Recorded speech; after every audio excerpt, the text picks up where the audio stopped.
আমাদের আজকের রেসিপি ইলিশ মাছ দিয়ে কচু। আসসালামু আলাইকুম। কম বেশি আমরা সবাই কিন্তু ইলিশ মাছ খেতে পছন্দ করি। অল্প কিছু উপকরণ দিয়ে আজকে মাছ রান্না করব। এখানে আমি মিডিয়াম সাইজের একটা মাছ নিয়েছি আর নিয়েছি কচুগুলোকে আমি কেটে নিয়েছি। এবার আমি চুলায় পানি বসিয়ে দিয়েছি। পানি হালকা গরম হয়ে গেলে এর মধ্যে কচুগুলোকে দিয়ে দিব। কচুটাকে একটু ভাপিয়ে নিব। আশা করব পুরো ভিডিওটি না টেনে দেখবেন। আমার কচুটা প্রায় সিদ্ধ হয়ে গেছে, আমি তুলে নিচ্ছি। আমার এই ভিডিওটি কে কোত্থেকে দেখছেন অবশ্যই কমেন্ট করবেন, আমি আপনাদের সকলের কমেন্টের উত্তর দিব। এবার আমি মাছটাকে কেটে নেব। মাছটা কাটা হয়ে গেলে মাছটাকে ধুয়ে আমি যে পাত্রে রান্না করব সেই পাত্রে নিয়ে নেব।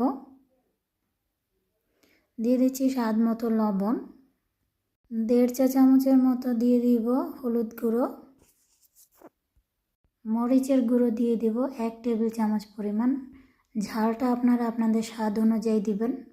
2 টেবিল চামচ পরিমাণ রান্নার তেল দিয়ে দিলাম। এবার দিয়ে দিব পেঁয়াজ বাটা 2 টেবিল চামচ পরিমাণ। দিয়ে সব কিছু আমি হাত দিয়ে ভালো করে মাখিয়ে নেব। মাখিয়ে নেওয়া হয়ে গেলে এর মধ্যে পরিমাণ মতো পানি দিয়ে দিব। পানিটা দিয়ে আমি চুলায় বসিয়ে দিব। এবার আমি পরিমাণ মতো সম্পূর্ণ ঝোলের পানি দিয়ে দিচ্ছি। দিয়ে একটু নেড়ে চেড়ে দিব, অপেক্ষা করব বলক আসার জন্য।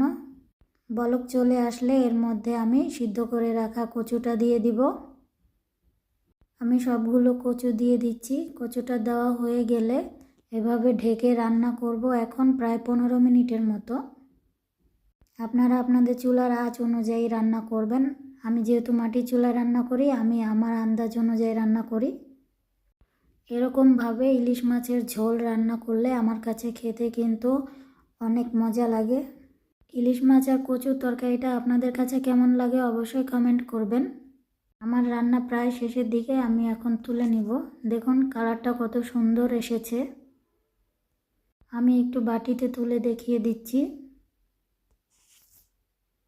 আমার রেসিপি যদি আপনাদের ভালো লেগে থাকে আমার চ্যানেলটি ফলো দিয়ে পাশে থাকবেন।